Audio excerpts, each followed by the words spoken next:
Hello everyone, welcome back.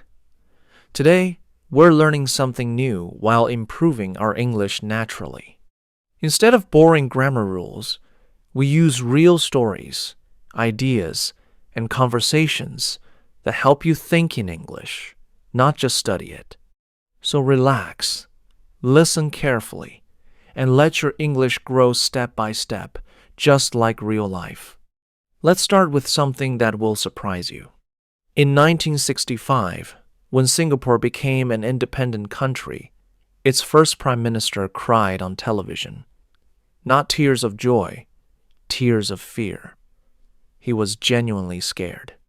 Because the country he was now responsible for had almost nothing going for it, and he knew it better than anyone.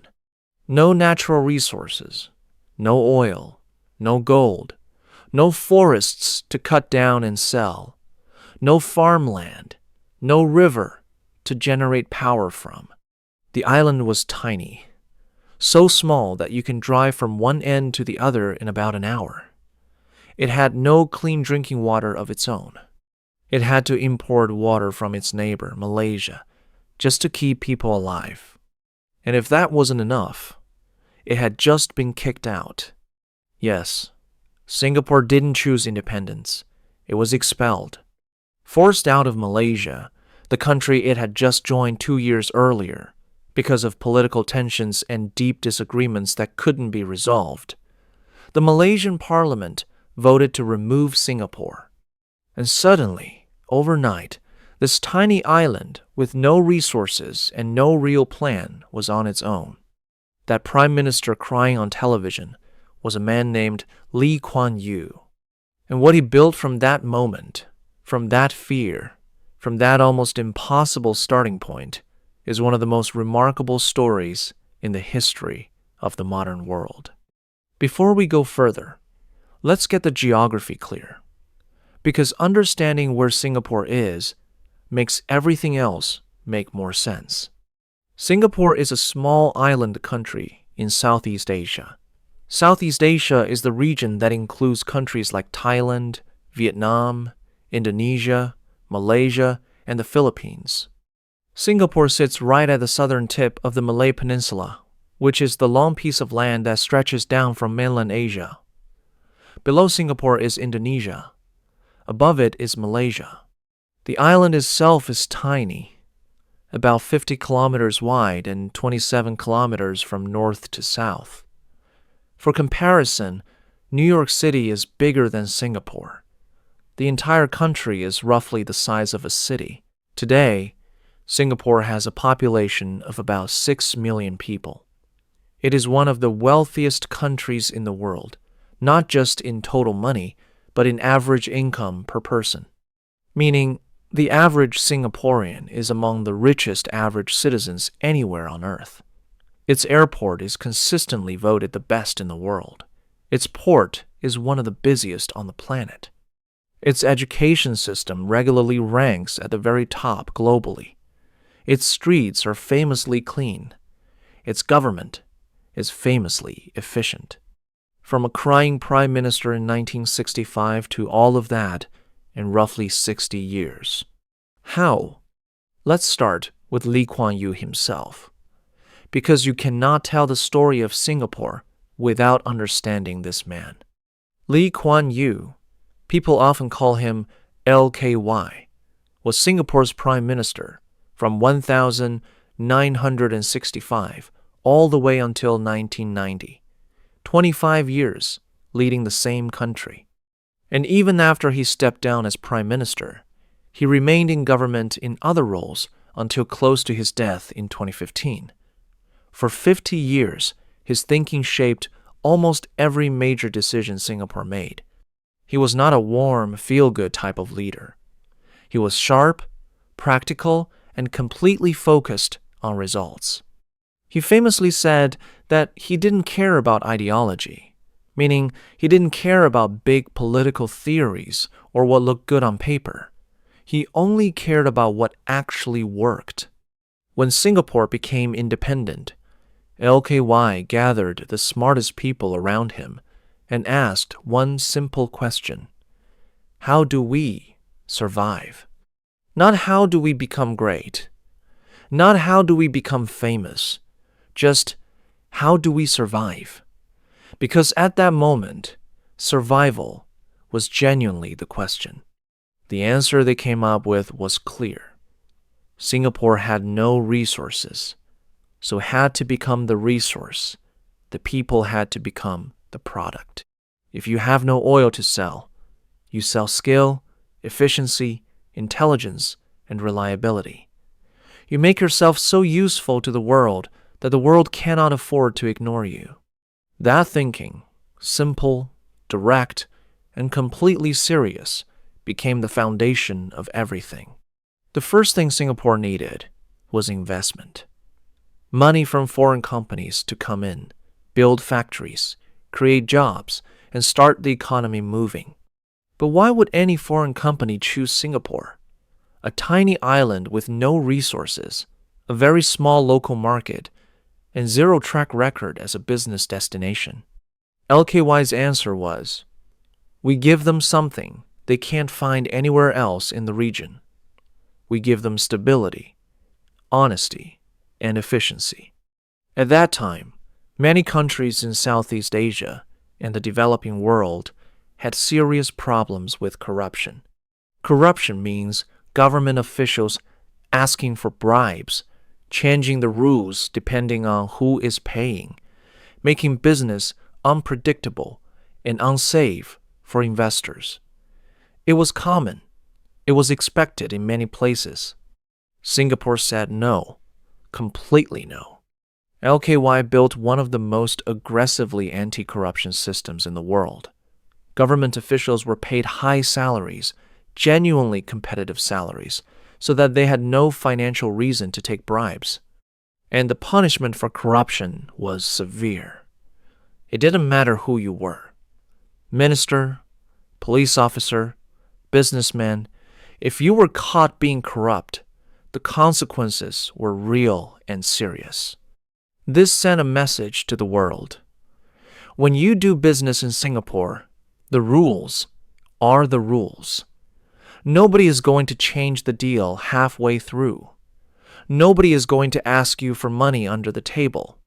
What the government says today is what it will say tomorrow. For international businesses, this was, and still is, enormously valuable. Predictability, trust, rule of law. These things sound boring, but they are the foundation of every successful economy in the world. Foreign companies started coming. Slowly at first, then more, then a flood. Now, let's talk about the port, because this is where geography became Singapore's greatest secret weapon. Remember where Singapore sits? At the very tip of the Malay Peninsula, right at the entrance to the Strait of Malacca. The Strait of Malacca is a narrow stretch of water between the Malay Peninsula and the Indonesian island of Sumatra. It is one of the most important shipping routes in the entire world. Why? Because it's the shortest sea route between the Indian Ocean and the Pacific Ocean. Ships carrying goods from the Middle East and Europe going to China, Japan, and South Korea, they go through the Strait of Malacca. Ships coming from East Asia going west, they go through the Strait of Malacca. Roughly 40% of all global trade passes through this narrow stretch of water every year, and Singapore sits right at the entrance. LKY understood this. He built Singapore's port into one of the most efficient, most capable, most well-run ports on Earth. Ships could come in, unload, reload, and leave faster than almost anywhere else.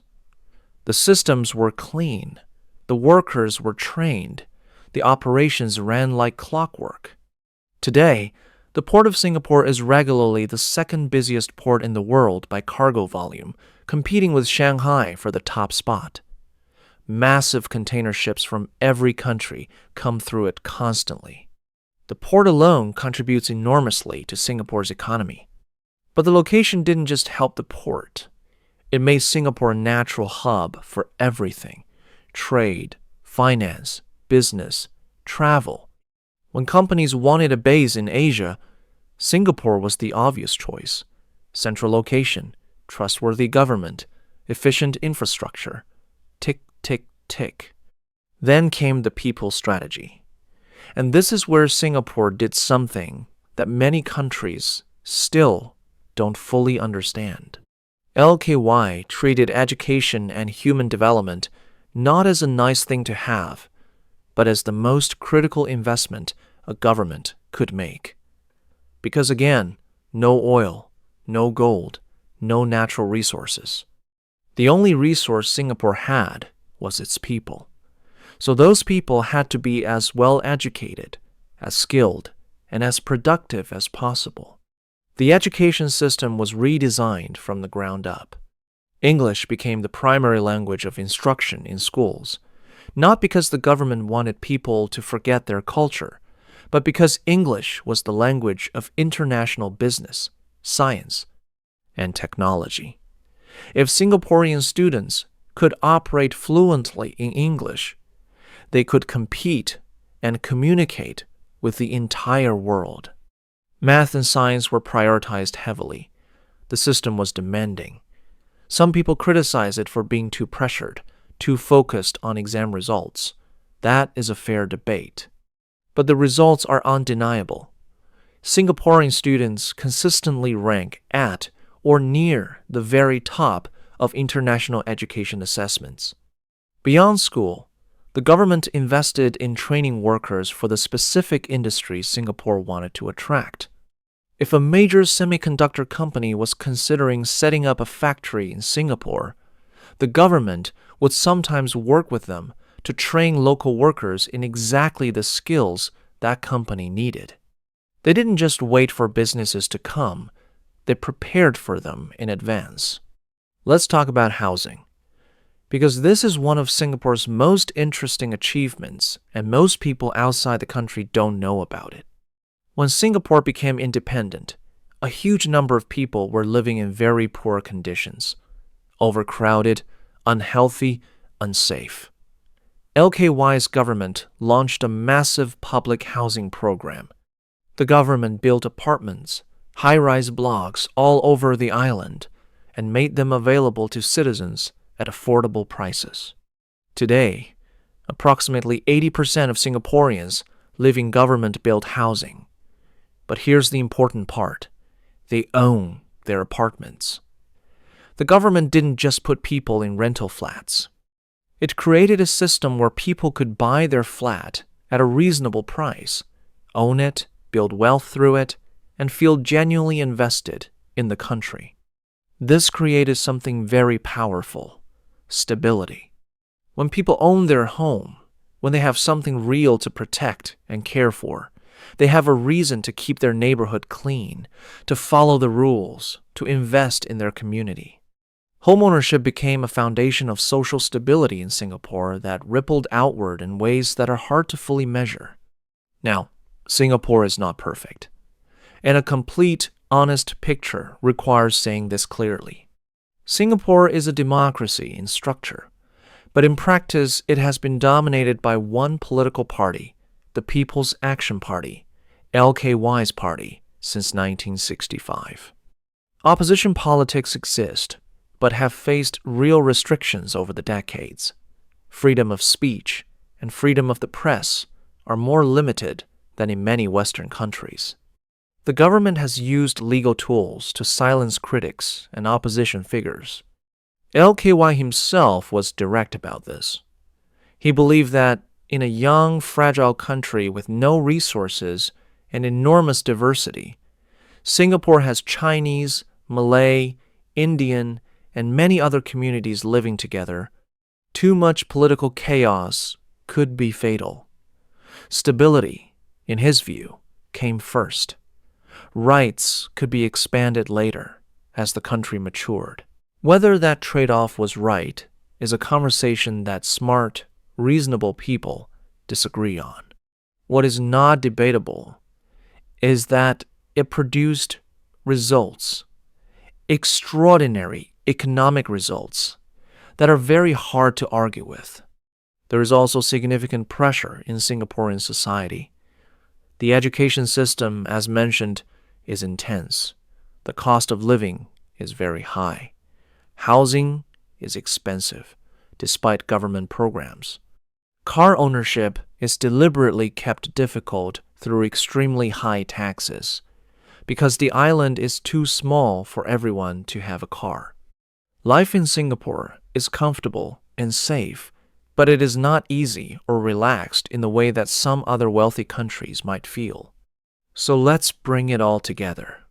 Singapore succeeded because of a combination of things that all worked at the same time, all pointing in the same direction. It had a leader, LKY, who was unusually clear-thinking, unusually honest, and unusually willing to make hard decisions for long-term results rather than short-term popularity. It had a geographic position that was genuinely one of the best in the world for trade. It built trust with foreign investors, with international businesses, with the global financial system by being consistent, reliable, and corruption-free at a time when many countries in its region were not. It invested seriously in its people because its people were the only resource it had. It built infrastructure, port, airport, roads, internet, hospitals that worked better than almost anywhere else. And it created rules that made business easy, money safe, and life predictable. None of these things alone would have been enough. But together, they created something that felt almost like a miracle to the outside world, even though, from the inside, it was just the result of very deliberate, very serious, very consistent work over many decades. Singapore proves something important. The size of your country doesn't determine your success. The natural resources under your ground don't determine your future. What determines your future is what you decide to do with what you have, how seriously you take education, how honestly you run your government, how smartly you position yourself in relation to the rest of the world. A tiny island with no water, no oil, and no land, crying prime minister included, looked at everything it didn't have and decided that wasn't going to be the end of the story. It was just the beginning.